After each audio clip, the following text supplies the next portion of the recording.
Farzandlarim bo'lishlari mumkin deya aytib o'tdingiz va to'ppa-to'g'ri topdingiz. Qizingiz Faridaxon tomonlaridan yo'llangan ajoyib tabrik so'zlari. Rahmat, baraka topsin. Inshaalloh aytganingiz kelsin. Kutganmidingiz Jo'rabek aka? Ha, Mashalloh, vaqtingizga ko'zlar tegmasin. Keling endi sizni yanada xursand qilish uchun ijozatingiz bilan oltinga teng qimmatli vaqtingizni olib, ular tomonlaridan yo'llangan ajoyib tabrik so'zlarini sizga o'qib eshittirsam. mayli, rahmat. Xo'p bo'ladi, rahmat kattakon. Bu tabriklar aynan siz uchun mehribon, jonajon, suyukli qizingiz Faridaxon tomonlaridan qabul qilib olgaysiz. Assalomu alaykum dadajonim, har balodan panohkorim, orzularimni quvvatlagan qahramonim, baxtimni qurgan quruvchim, butun bir hayotimga yetadigan quvvatim, mehr, sabr, matonat timsoli, hayotimda yagona ishonchli tayanchim, meni so'zsiz tushunadigan va bir sukunatli kitobdek saboq beradiganim.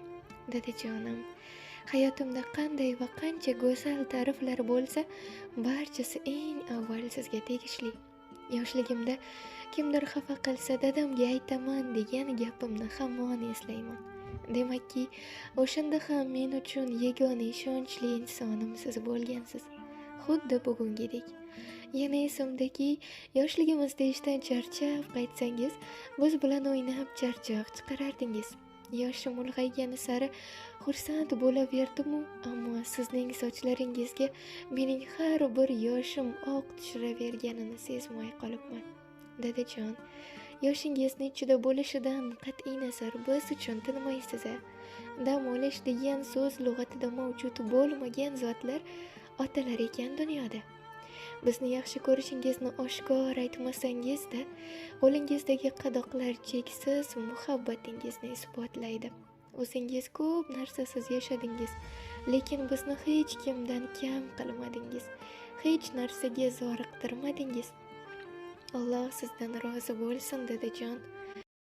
Hammalaridan Alloh rozi bo'lsin. O'zi bitta qizim bor.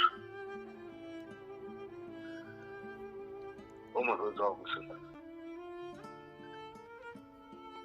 Inshaalloh. Rahmat.